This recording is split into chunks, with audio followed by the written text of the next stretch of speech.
Nirvana Sutra. Translated into English by Kosho Yamamoto. 1973 from Dharmakshema's Chinese version. Chapter 10, On the Four Truths. The Buddha also said to Kasyapa, Noble son, it is not appropriate to term suffering as the noble truth of suffering. Why is that?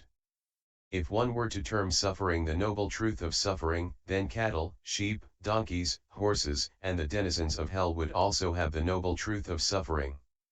Noble son, whoever thinks that the extremely profound gambhira domain/sphere/realm visaya of the Tathagata, the eternal, untransforming Dharmakaya body of truth, is a body nourished by food, such a person does not know of the virtues and power which the Tathagata possesses. This i.e. such ignorance of the true nature of the Buddha is suffering. Why so? Due to ignorance. A person views Dharma as non-Dharma, and non-Dharma as Dharma. Know that this person will fall into the unfortunate realms and repeat birth and death. This will increase the bonds of illusion and worry will grow. If he comes to know that the Tathagata is eternal, one with whom there comes about no change, or if he hears the word eternal, he will obtain birth in heaven. And on gaining emancipation, he will actually see that the Tathagata is eternal and unchanging. When this is well seen, he will say, I heard about this in the past. Now that I am emancipated, I know this. As I was ignorant regarding the ultimate, I have been repeating birth and death to no end.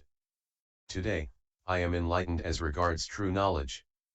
If knowledge reaches this stage, this is truly practicing suffering.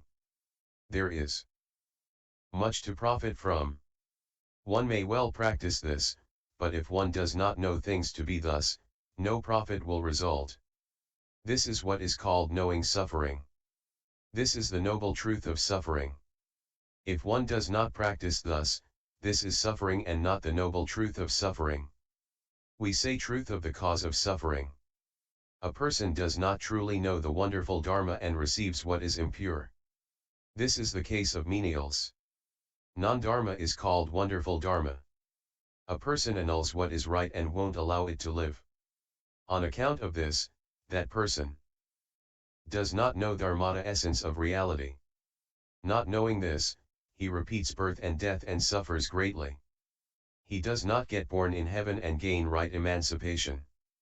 If a person has deep wisdom and does not transgress against wonderful Dharma, he will in consequence be born in heaven and attain right emancipation. If a person does not know where suffering arises and says that there cannot be any wonderful Dharma or what is eternal, and that all turns to nothingness, that person, in consequence, will repeat transmigration for innumerable kalpas to come, suffering all kinds of sorrow. If a person says that Dharma is eternal and that there is no change, this is knowing the cause, and this is the noble truth of the cause of suffering. If one does not so practice, this is the cause of suffering and not the noble truth of the cause. We say truth of the extinction of suffering. If a person practices many things teachings and the way of nothingness, this is non-good. Why so? Because this annuls all laws and breaks the true storehouse of the Tathagata. Any practice of this category is the practicing of nothingness. One who practices the extinction of suffering acts against what all Tirthayikas do. If the practice of nothingness is the truth of extinction, there are Tirthayikas who also practice the teaching of nothingness, we must say that they too possess the truth of extinction. A person says, there is the Tathagata Garbha Buddha womb, the pristine mind under cover of illusion. One cannot see this. But if one does away with all illusions, one may indeed enter. It is thus. By the raising of such a mind, i.e. by cultivating such an attitude of mind, one gains freedom in all things.